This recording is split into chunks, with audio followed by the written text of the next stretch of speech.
Welcome to Pencils and Lipstick. This is a podcast for indie authors. I'm Kat Caldwell, novelist, short story writer, and book coach. Here on Pencils and Lipstick, we're obsessed with all things story, and it is my goal to bring you the writing tips that you need to make. Hello, everyone. Welcome back to Pencils and Lipstick. This is episode 268 of the podcast. I'm Kat Caldwell, and it is Mother's Day as I record this in the US. So happy Mother's Day to all the mothers out there. It is May 12th. I don't know what date it is. The week of May 12th. And today I have an interview with Melissa Burnham. She is from Embers Igniting editing. So of course we are going to talk all things editing. I think it's important for us to listen to several different editors, and my goal is to help you guys not be so nervous about the editing process, which is definitely something we talk about, Melissa and I, in today's episode. There's also a couple of goodies. Be sure to check out the show notes because Melissa has been very generous in offering an extra long free sample edit. She's offering 2,000 words, and it's usually only 1,000 words. Just mention Pencils and Lipstick podcast in the contact form, and the link will be in the show notes below. And she also wants to point you guys to the Rock Solid Fiction Foundations workshop, which is something that Embers Igniting has right on the front page of their website, which is the link is in the show notes below as well. So if you guys are new to the show, know that you can listen to it on any podcast app, and you can watch us on YouTube. It really helps if you review it, if you share it, if you like it, whatever it's called on the app that you listen to. But if you share it with your other writer friends, that's awesome. That really helps the show out. It's just me and my guests on the show. So any little bit of spreading the word helps, of course. And it would be great to get some new reviews, although I know it's difficult to know where to point you guys to because there's so many podcast apps. Like I don't listen on Apple Podcasts anymore. A lot of times I'm listening to podcasts on Spotify or on a specific Podcast 2.0 app, which is great because you can have chapters.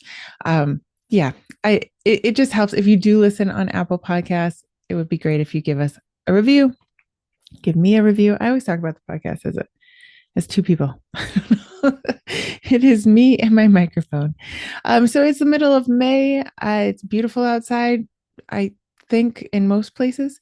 I hope that you guys are making it through graduation season in the States and possibly in Europe. I don't know. Wherever you are in your writing journey, I encourage you to keep going, to keep trying to get some words on the page. And, I was thinking today about encouraging you guys and thinking about, well, what am I going to say in the first part of the show? And, there's only a few things that we have to do. We have to write, to find that time to write. We have to learn the craft of storytelling, just like the certain points that you need in every story. But then I was thinking, you also just have to relax into your story, right? Like, I know we talk a lot about craft, and I do think it's important, the storytelling aspect, knowing how to do that, knowing what scenes maybe don't need to be there, that are repetitive, things that maybe when we need to go deeper, characters that need to be added or need to be cut. But I think that we also have to relax into our story and learn while trusting ourselves, which is a difficult thing to do. So I'm starting to get some reviews back from across the English channel. And I've also gotten a couple of people who have decided that the book's not for them. And now remember, I told people that they can drop out whenever they want as an ARC reader. That is totally fine. And to not feel bad about it at all. And they really shouldn't, if you don't want to be an ARC reader for whatever reason, if the book's not for you, if life has happened, whatever, that is totally fine.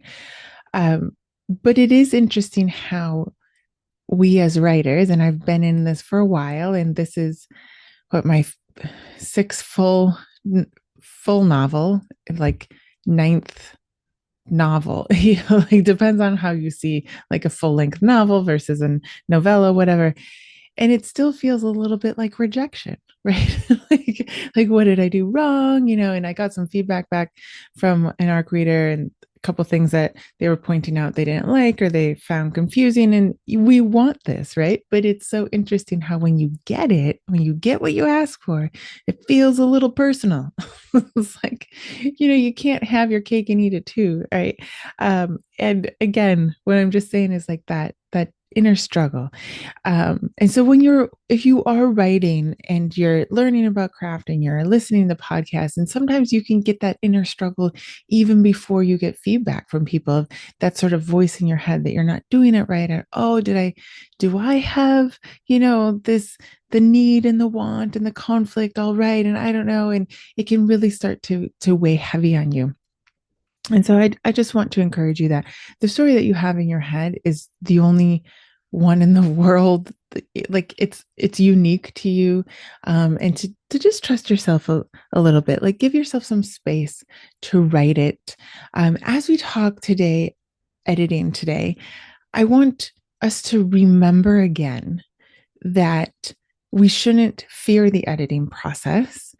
We shouldn't dread it, even though I kind of do sometimes. But on the other hand, editing is editing because the words are already there, right? And so even when I get back pages where it says, you need to go deeper here, or I think we should add a scene here, the reality is that's so much easier, even if it is work, to just pull a story literally from our heads, from thin air, right? And so the hardest work is to sort of get into the story and get it out. And so to encourage yourself and say, you know what, I can go deeper. I can fix things when it's edited. But I can't fix or edit or do anything unless words are on the page, right? So like even with my first book, I had to cut 50,000 words, 40,000 words, something like that. There would be nothing to cut if they weren't written. So even though it does cause more work, you have to figure out the transitions, right? You have to make sure which one's to cut, where are we repeating?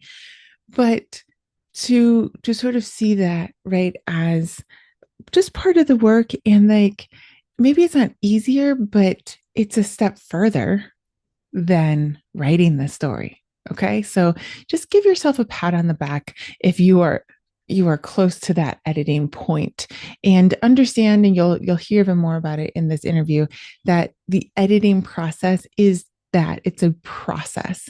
It is certainly not getting, a grade back on the book, and then whatever grade it is, you have to publish it as is. You can change stuff. You can keep going. Like even this last week, I got some typos and misplaced words and like error words. Like now that the computers like fix our so-called typos, and sometimes they fix it into words that we don't want, so you just have to be careful. The process is pretty long. There's a road to publishing. It can be a little frustrating, but just know it is a step 2, 3, 4 further along the path than sitting down and writing those first words, right? I also want to tell you guys before we get into the interview that I am hosting a workshop next week on the 20th. The link is in the show notes below, but we are hosting a workshop on symbolism and how we can utilize mythical creatures in storytelling, which I think is really cool. Rebecca Dolans, my friend, is going to be teaching us, and she just has this really amazing way to look at symbolism and creatures and mythology and all these sort of archetypes from our ancient past, and how we can, if the more we understand them, how we can better incorporate them into our stories and add this sort of depth to our stories that wouldn't be there without our understanding of the ancient myths. So it's just really cool. It's only $37. I think you're going to have a lot of fun. It's going to be recorded. It's going to be presented live, but then it will be recorded for you. So you can click the link in the show notes below. I encourage you to join us, or to at least get the recording of it. I think it's a very unique way to not just write your villains, right, but to write your side characters and your characters. And if you struggle with something like the need that they have, you can really look back into the ancient stories and be like, what was the need that they have? Like, what was the fear that they had? How can I incorporate that and use that in my even main character? So I'm pretty excited about that. And it, like, mythical creatures, mythology, symbolism, that is not just for, you know, I mean, when you hear creatures, sometimes you're like, oh, horror, right? But no, like symbolism, mythology, that is all for every single type of literature. No matter if you write romance to women's fiction to thriller, I think that it will just give this layer of depth to your story that, you know, everyone will think you're really smart. So and we all want to feel smart, don't we? So definitely check out the links in the show notes below. It'll be under workshop. And then check out the links for Embers Igniting and from Melissa, because she is giving you that little, free sample edit, which is pretty cool. So let's get into the interview. Melissa has been helping writers shape their stories for over a decade, both fiction and creative nonfiction, as well as technical writing. She loves how the technical and creative aspects of writing work together to make magic, and believes a writer's distinct approach to these aspects is what makes a piece special. She sees editing as a partnership, walking beside writers through the editing process, encouraging growth while respecting their unique style and explaining the why behind her suggestions. Outside of writing and editing, you'll find her exploring New Mexico's wilderness with her husband and pup, or battling to keep her indoor jungle alive. Let's get into the interview. Okay. Hi, Melissa. It is so nice to meet you face to face, I guess, and not email to email. How are you doing? I'm doing well. Thank you so much for having me. It's Of an honor to course. be here. It's so fun to talk to you. I talked to Madeline, I think, a couple of years ago already when her book came out. So it's fun to talk to more New Mexican. How do we call you guys? New New Mexicaners? New Mexican. Yeah, usually New Mexicans. Mexicans. Yes. Yeah. So some people don't know, but I was born in New Mexico, actually in France. I had to tell them, like, give them my birth certificate, and they then categorized me as Mexican. And I was like, no, it's a state. Yeah, that happens a lot, more than you'd think. Even with some Americans. You're like, no, it's like it's a whole chunk of land, guys. It is. So we've established that you are in New Mexico, but you are an editor. And so we're going to talk a little bit about the editing process that, at least 50% of writing is editing, I would think. And you work with Embers Igniting with Madeline and a couple other people. So how did you get into helping authors with this whole editing process? Well, I started with Embers Igniting, and Embers Igniting started in 2013, but as a literary magazine rather Okay. than an editing service. And so we published 5 magazines over 5 years, one a Oh, year. wow. So it was a mix of fiction and creative nonfiction, short stories, as well as some art and photography. So that was a really fun thing to Yeah. put together. Got to learn a lot through that process. But after doing about 5 magazines, there were 4 of us in Embers Igniting, and we were talking, and we wanted to um, work with authors with longer stories, Okay. novels, and so we decided to transition, and we became an editing service. Okay. As 20, I think we launched in 2019 as Embers Igniting Editing. Uh, Oh, and right so, before the pandemic. That's yeah, it was good timing. Well, people had more time on their hands too, that's so true. That's true. yeah. Have you had more manuscripts, you think? Well, it's hard to tell, right? Because you started right before them. But did people write a lot during the pandemic? I think they did. Okay. Yeah, I think people took some good advantage of the lockdown and were able to write more. That's good. It's probably Yeah, better for their mental health to just put I'm it on sure. Yeah. paper. hmm So before you started the Embers Igniting magazine, what was your passion? Like, were you editing already, or were you just reading? Did you have like your degree in hmm literature? How did you become part of these 4 women that started the magazine? So I do have a degree in English, professional writing, and so I've always loved the written word and Yeah. stories and all of that. So I did pursue it in college, and then Embers Igniting was kind of the beginning of my editing journey. Okay. Madeline and I went to school together in high school, and so that's how we know each other and we're friends. Yeah. So we've been friends for like 2 decades at least. It And always so like makes it sound so long. I know makes me feel old now. And so the two of us with two other friends, her sister-in-law and her best friend, started Embers Igniting, wanting Yeah. to, participate in kind of the literary world. And so I've always loved stories. Yeah. Was it, I mean, when I think of starting a magazine, it just seems like one of those things you talk about with a glass of wine in your hand and then you never do it, but you guys actually did it. So what was that process like finding writers? Were you struggling to find stories? Were you inundated with stories? Like how was that process?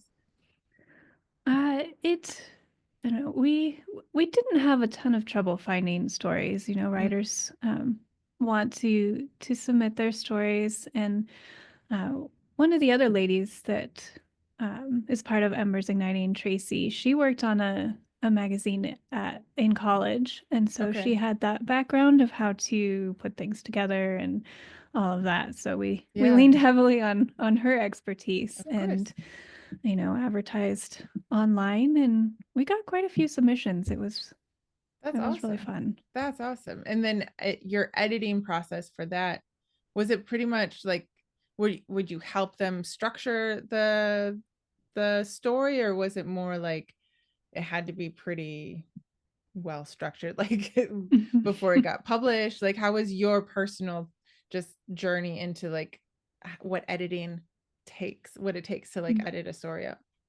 Yeah, so for the stories that we published in the Lit Mag, we did it was more of line editing, copy Mm, editing than structural editing. So the stories had to be pretty solid structurally, and then we would come in and help with the more of the nitty-gritty okay. details and flow. And we wanted to be a little bit different. And so we did give feedback to everyone who submitted. Oh, wow. Um, and so we got, you know, a lot of practice doing Yeah. editing and helping Okay. authors. Um, and then of course we gave the feedback as well to the ones that we ended up publishing too. You're right. Actually, that would be a great exercise for most writers to give feedback. I signed up for this little contest where we all had to read each other's and give feedback. That is not easy Mm. at all. It's no, it's not. It's really that it would like the sort of rules that you have to follow, or you have to say three good things and three things that could work, but be kind about it. And it was hard to like be concrete about it. It really pushed Mhm. me and challenged me to be like, oh, the story's a little off. No, you have to like say what it was. And I mean, that's what's mostly helpful to writers, right? Like if you're Mhm. going to give feedback, it's not like, oh, it didn't work for me. Like Yeah, what didn't work that's for you? So that must have been a lot of writing up essays on your own, like to other writers, giving that feedback. yeah, that's definitely I think the hardest part of editing is it's easier to say like, oh, this isn't quite right, like this doesn't Yeah, work, but then being able to say this is why it doesn't work and then no kidding. give, this is maybe what you could do to fix it. That's definitely the challenging part. Yes, I agree. Every time I'm editing, that is the challenge. That is the challenge for sure. Mhm. So when you were publishing Embers Igniting, was it a certain genre or were you guys reading all the genres? It was all genres, so we Interesting. got quite the mix of pieces. Okay. I think we got some fantasy, sci-fi, some, you know, modern day pieces, some creative nonfiction. So it was across the spectrum for sure. That's interesting. Okay, so have you niched down for yourself or Embers Igniting? Do you guys edit like a specific genre or do you still do everything? We still do pretty much everything. Okay. There are a couple we don't do because it's a little bit out of our our ballpark. We don't really do horror or Mm, things like that. Um, but we don't have a specific focus. We still kind of do everything. I do. We really do enjoy fantasy and sci-fi okay. and action adventure, that kind of thing. Okay. Is that your favorite? I know Madeline is like fantasy, right? She writes sci-fi, She writes but sci-fi. Okay. yeah. What is the difference between sci-fi and fantasy? Does sci-fi just it has the science, but it's still kind of not set. They have stuff, right? That we don't have. Yeah, I think sci-fi tends to be more futuristic and Okay. kind of often technological. Okay. So it's not like Fantasy, magic. yeah, fantasy's more magic and dragons and fairies and Okay, so that we can move. And then I'm sure there's a line in which it gets a little blurry, right? There's somewhere. yeah, I don't know. I definitely. should read more of that so that I know for sure. So I'm No. always like, I don't know if it's like not set now. What is it like? What is it? But Hmm. I guess you're right. It has like spaceships, right? Like that would be Right. technology. All Hmm. right. So do you don't have a specific genre that you prefer editing? I don't. And even before I started editing, I read pretty eclectically. I love Mm-hmm. reading everything. And so that's what I wanted to do. Yeah. So now you have moved from short stories to novels in 2019. What did that do for you for like editing purposes? Did you have to shift? Because I assume it's not just line editing. Now it's like Hmm. structural and story development, right? Right. So how did you find that change?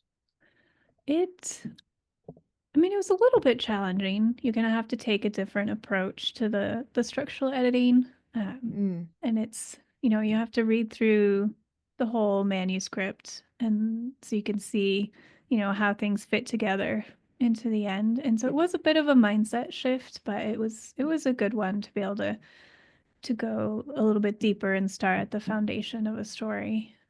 and feel like you can really maybe help that writer get Hmm. so so what is it like working with you, like when people come with a manuscript? Let's talk about just like the writer editor experience. Because you just said you have to read through the whole manuscript. I've had editors where I'm absolutely certain they did not read it before they started editing it. So is that how you do it? You read through the entire manuscript before you sort of start the feedback process? I do, and I mean, I did experiment with a couple of different ways of approaching it, but I found that the editing it's easier if I know the story, and so Mm, I read through it, and I do look at it through an editor's eye, kind of making a few mental notes, but mostly I just read the story, and to be able to see all of the connections and see how things come together, and then also it gives me a good feel for the author's voice. mm. And so when I start editing, I'm able to better see that and preserve it when I'm making changes or suggestions. Yeah, that makes sense. I mean, to me, that makes sense. When I saw this editor, she would have comments where it was like clearly it got fixed at the end, but then she never went back and fixed the comments. So it's like, okay, Yeah. what should I think? Like where are the problems? So that makes sense. And so as you're editing, are you mostly focused on like the story development? I guess with the first go around. So how does it work if I were to come to you with a manuscript? What would your process be with me? Well, the process, it kind of starts with just a conversation, emails about what you're looking for. Mm-hmm. And we do work with a lot of new authors. It's their first editing experience. And so we recommend starting with a structural edit for those big Okay. picture changes. And then we'll go do another round after they revise and do line editing and then possibly proofreading. And so the process is that we discuss what you're looking for, your time frame, your budget, all of that. And usually we'll do multiple rounds. So we don't do, structural editing and line editing at the same time. We'll do Right. structural editing and then send it back, and the author can revise and then do line editing. Okay. So when somebody, if they really are new to this, what are they thinking for as far as like time wise? Like what do you ever have authors thinking like this is going to be done really quickly and it takes longer than they think? Um, how long? I mean, we're talking like authors actually implementing change and getting it back to you, right? But Mhm. so like more or less, how long does that process take? It it really varies. I don't have a firm Yeah. answer on Oh, that. it's so hard. I But it know. doesn't take 2 days, right? Right. We're talking weeks. Okay. And we usually do a sample edit Mm. beforehand. Okay. We do usually it's a 1,000 word sample edit so that you can see kind of our style and we can get a feel for your manuscript. And so that'll also help us give you a better timeline of how long Mm. it'll take. So it depends on how long the manuscript is, but usually it's a few weeks. Yeah. And then for the revision part, where the author makes changes, we give them as long as they need Yeah. because, life and such. Yeah, absolutely. But yeah, if you're reading it and then you're going back and editing it, I mean, I would personally need like 3 to 4 weeks just to do that because Mhm. you just need that space, right? Between reading it and editing it and life. Exactly. It's just like everyone else has a life too. So Yeah. I think that's one thing I've heard from other editors is authors a lot of times hit the end and then they set like a goal to publish it with like a month from then, right? And Mm. it's like that is a misconception. You're Yeah. going to need to edit it. Yeah. So what has been your experience now with authors and new authors and sort of let's talk about things that maybe they don't understand about editing because they just haven't done it before, there maybe their misconceptions or anything. Is there anything that you see that like happens quite often? A couple things come to mind, especially for new authors that it's hard to kind of give up your manuscript to someone else, and I Yes. think it's important to know that we're not judging you. Your editor's not judging Mm, you that's a personally good or your point. story, and uh, we're we're on your side. Like I want it to Yeah. be a partnership and not, dictating. And so all of the changes I make, the comments, the suggestions, they really are just that. They're Okay. suggestions. And so it's your story. It's not my story and you know it better than I do. Mm, And so, you know, obviously I hope you read the suggestions and you think about them, but if you don't think it'll work for your story, you don't have to implement all of my suggestions. and you won't be mad. I won't be mad.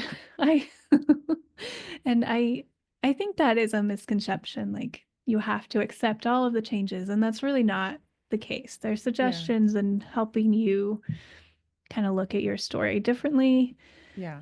Editing's a tool and a tool in your writer's toolbox. Right. And so when you say people are scared to like hand over their book, I remember being like that. Like I remember thinking I have to make it as perfect as possible otherwise they're going to think I'm a terrible writer. I don't know why we think that. Like but I love that you said like you're on the writer's side, right? Like you are wanting to be part of a partnership. So we just really need to get writers to understand that it's nothing's ever perfect, right? I mean, I'm not even sure books are perfect ever. I don't know. It's just art. It's just a story, right? Yeah, and yeah, I think perfection is an illusion. You're never going to be done with your book. You just have to make a decision that this is good and then you're going to put it out there, Yes. and then you come back and read it a few years later and you're like, "Oh, well." I But could have changed that. yeah, but that means you've grown as a writer too, that you can look Right. back and see, "Oh, I would do that differently now." And I think that's a really good thing. Yeah, that is true. That is true. We have to I think that our goal should be to get better as writers, right? And one of the ways that we do get better, honestly, in my experience, is to work with an editor. because you guys just see things differently. Maybe it's because we've just spent so much time writing the story. I don't know what it is, but working with an editor, like fresh eyes on the story, is so helpful. Like when you guys give your feedback, or you've just like, here's what's good, here's what doesn't work, you forgot about this character.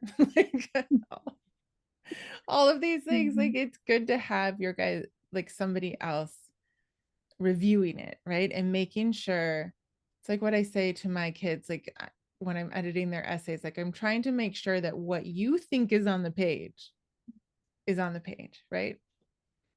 Mm, yeah, exactly. And yeah, writers spend, months, probably years in this world they've created with the characters, and it's it's really, I think, near impossible to be able to look at what you've put on paper objectively and to be able So to true. see, those kinds of things, that what is in your head has actually translated onto the paper.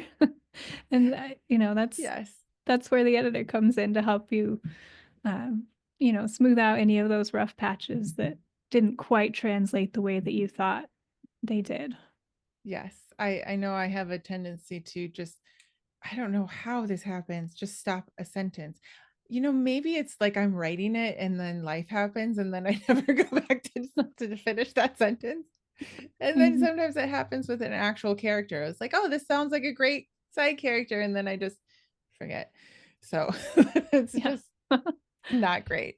So when you're receiving these manuscripts, why do you think it is that authors have this, like, I don't know, this misconception of what this relationship with the editor, it's like, like we're trying to be perfect and send it to you, or we feel like we have to accept everything from you guys. Do you think it's just like kind of this breakdown in our writing system? Like I don't know that we ever see you guys. Right? Like you're kind of like this phantom person. I don't know how it is in the trad world, but how has that sort of relationship, how have you experienced that with writers? Yeah, that's a good question. And I don't know where exactly the idea came from that, you have to accept the changes, or that we're, you know, kind of dictating what you have to do with your story. I kind of wonder if it's back, like, high school English teachers Oh, marking up with a red pen, and it's that might be true. horrible and stressful, and um but and it might be different in the traditional publishing too, where you don't have as much control. And so maybe it's I kind think of so. Yeah. a newer shift for the indie world, where it's more collaborative. Hmm. And I think, like, open communication is helpful. It's kind of it's what you say about a lot of things. You have to communicate, but um, really being clear about the Yeah. expectations, and um, what you're hoping to get out of this on both ends of it. Uh, so Yeah, that is true. So when people get their manuscript back from you, have you had experiences of like what is best for writers to do? Because as you said, we tend to like think the manuscripts are like part of our bodies, like you're ripping an arm off of us. And first, there is part, maybe you're right about that English professor. I feel like you've hit something, because it's like that red marker, right? That's like telling you whether you're an A, B, C, or D student. Mhm. This might be, I think you've hit something on the head there. So, do you have any sort of like wisdom for writers when they're about to open up their document from their editor? Mm. Well, so the first point is that I don't my the track changes I don't use red. I use It's a blue good so idea. that it's less so that it's less jarring, hopefully. It's a So you small won't. thing that we can do for mental health. I don't use red, so you'll see blue instead. Um, Normally, what I suggest is to open it and just kind of read through my comments and the changes, and just do a read through of everything. and then take a step back. Kind of like after you finish your draft, you want to put it away for a little while. And so I recommend something similar where you read through the edits and then you kind of let them sit and you kind of marinate on them for a little while. That's my suggestion, before you go in and start kind of making changes or thinking about how you can make these changes. Mm. Um, that's my big suggestion, and to Yeah. don't ignore the positive feedback, because Oh, you know that's writers. it's important. It's important. It's equally as important as the suggestions for improvement, because we want you to see that you are doing a good job. Like, we're not trying to criticize. We Yes. obviously we love your story. Yes, yes. This is true. We do tend to ignore the good parts and only focus on what we did wrong. But we use the wrong vocabulary, right, too. It's not necessarily that you did wrong, it's that there are improvements possible. Mhm. Like, so when I started writing and getting and actually sending it out to editors, my first one of my biggest misconceptions was that there would be feedback. Okay, I could handle that. Well, sort of, in by myself. I could cry in the corner and then, but that they would be corrections that I could sort of accept or decline. But that's not always the case. A lot of times it's, I don't understand, like, this character like kind of falls off, or I think um maybe I don't understand what's happening in the scene. Maybe it needs more development.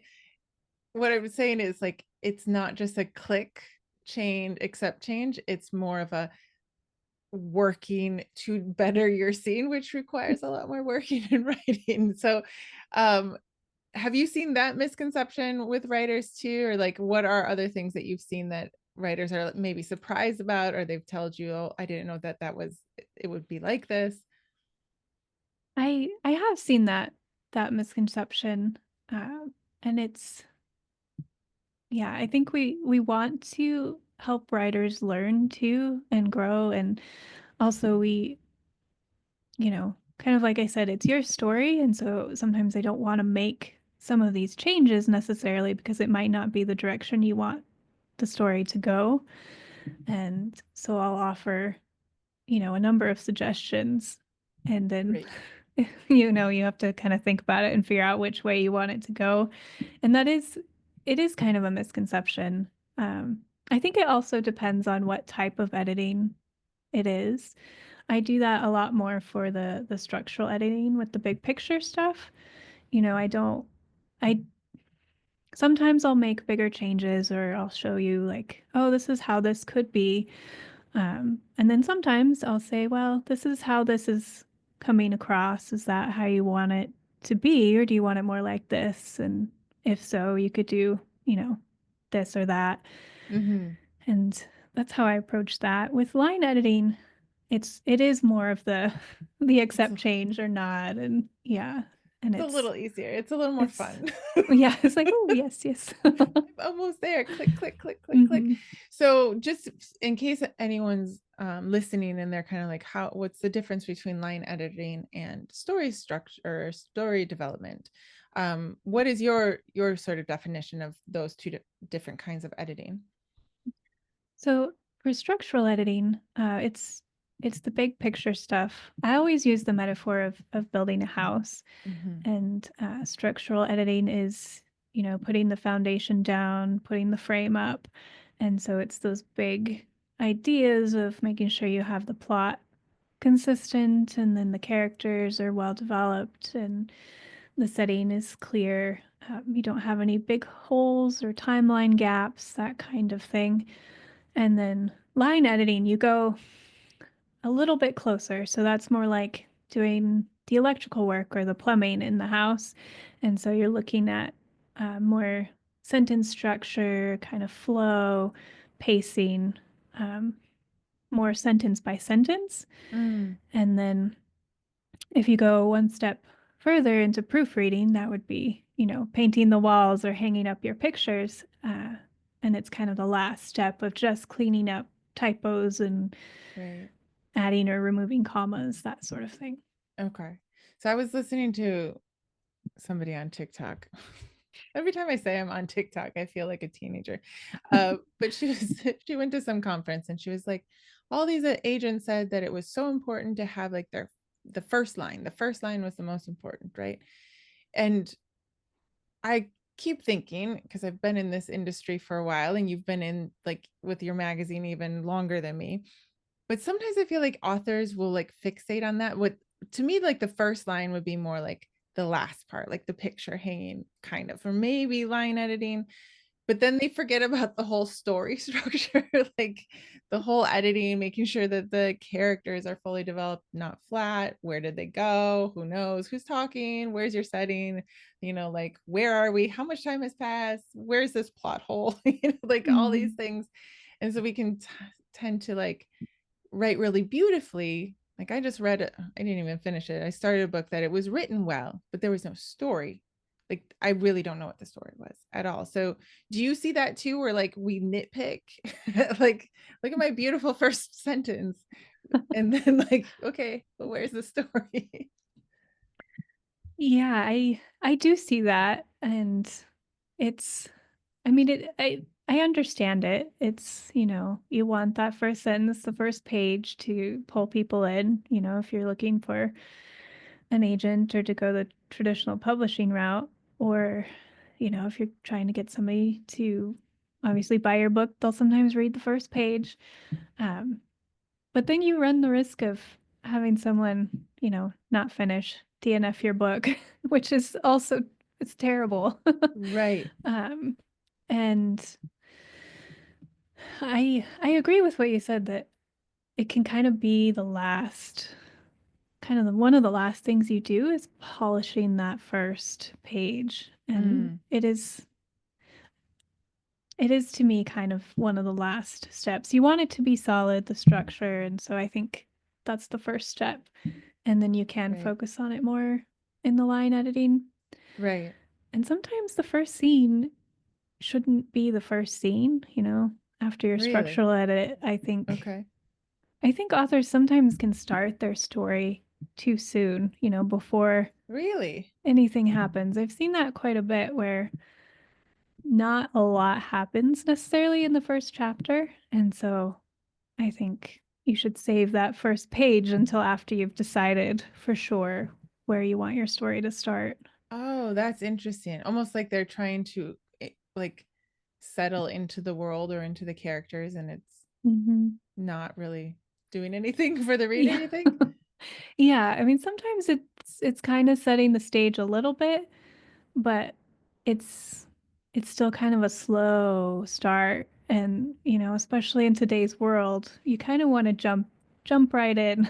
Yeah. And so I've edited a number of things where I've um, recommended that they kind of start with the second chapter and then add a few of the important details in there, but taking out the first chapter you didn't really lose any of the story. Oh, So that's an interesting point. But now that you say that, I actually completely restructured the beginning of my my book coming out. Now that you say that, she actually said the same thing to me. She's like, there's a big chunk of like intro to this guy. Just let's switch these chapters. That's so funny. I wonder if that is what it like we do get really attached to our first chapters thinking like they're so great, but if there's no action in it, right, we might get that DNF, which we really don't want. no. I think that's even worse than somebody not picking up the book. Yeah, and it's hard because you might not even know. I mean, unless they leave a review that they Yes. didn't finish, but Yes, this is true. So so part of like not like for me the work with the editor is really to avoid that DNF, right? Because an editor can see something that I'm just not seeing, or that I kind of have a gut feeling maybe it's not working, but it's just I'm too close to it and I don't know where it's going, or I'm getting like I'm overthinking it and it's actually fine. And I need to like just keep going, right? So that's what I love having an editor for. But um how do we start enjoying this process and like getting together with our editor and sort of embracing, I guess, this idea of bettering our story, maybe? Do you have any tips on like how the author can do that? Can like stop fearing this process? It's yeah, so I think a lot of writing and editing is about mindset, and it's something that doesn't always get enough or get talked about enough. And so I think approaching editing to enjoy it or at least make it less stressful is kind of a mindset shift. And when Mm-hmm. you're going into it, I think it's important to remember again that your editor is not judging you. You know, we want your story to be as good as it can possibly be and for, you know, you to be as proud of it as you can be. Um, so we're not judging you personally, we're not judging your creativity, and we want to help you. We want you to succeed. And so, you know, all of the changes we make, suggestions is toward that goal of making it as good as it can be. Yeah. And um, you know, it's really exciting when you finish your first draft, but it's also kind of exhausting, I think. Like so exciting and you're so tired. And so I think you can also think of editing like as a little bit of a break. You know, you kind of get a break from Right. your manuscript, get to just kind of rest and relax, recharge from it. And then when you get it back, hopefully it's kind of rejuvenating. You know, you get this new excitement for the story and for the world, and you see kind of maybe things in a different perspective than you did. Right. And so that's my hope for for the editing process for authors is to find it, I don't know. I don't know if enjoyable is exactly the right word, but I liked to your be rejuvenating mhm, word. I think if we were to do that, like that's a good way to look at it. Like you give it off, you remind yourself that the editor is on your side, that we are mhm. not in enemy territory. We're not at war, right? Like we No. are actually working together.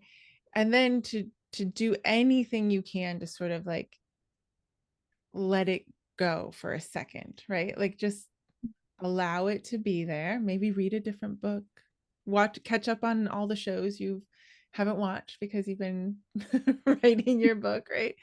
And maybe that too would just give you more creativity once you come back to it, right? And you're going to actually see it. It's like that forced putting it in a drawer, right? After you've really finished the first draft and then you put it away for a second if you have the self-discipline to do that.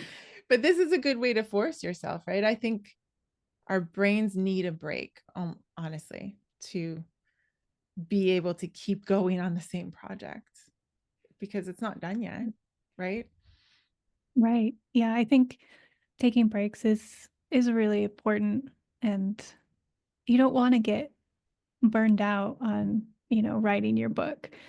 And so I think it's important to build those breaks in after your first draft, you know, before you revise, and then while your story is being edited, you can just take a step back, watch those TV shows you've put off.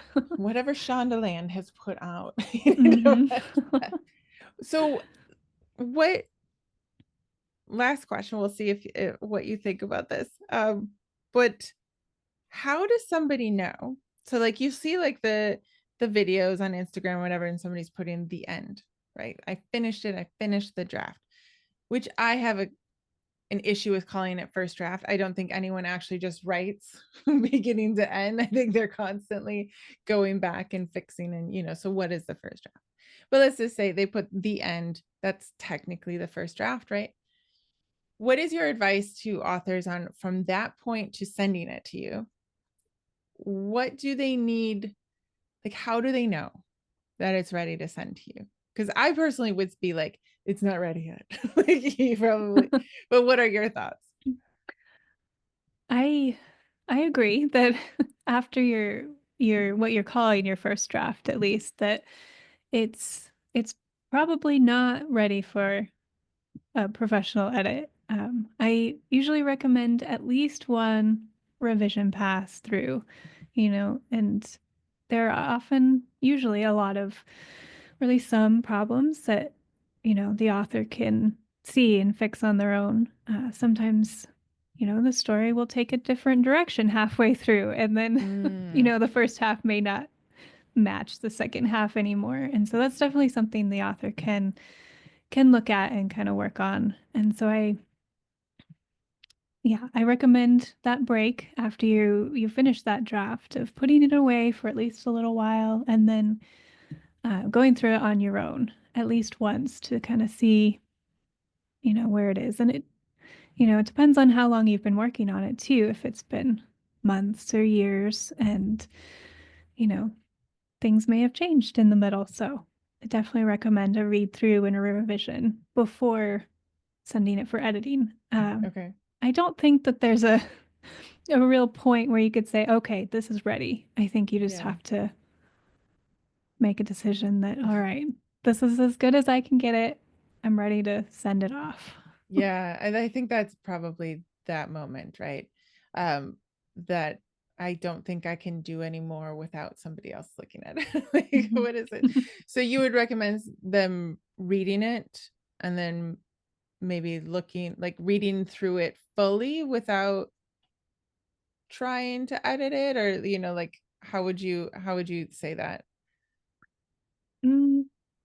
I think it depends on the person, how their brain works. I don't have a this is how you should do that.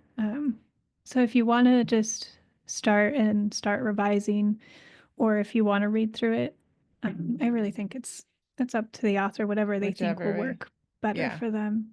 Yeah, but at least one go through, right? Like Yeah. making sure. Well, then that in the end, what you're really doing as the author is not spending more money than you have to, I think.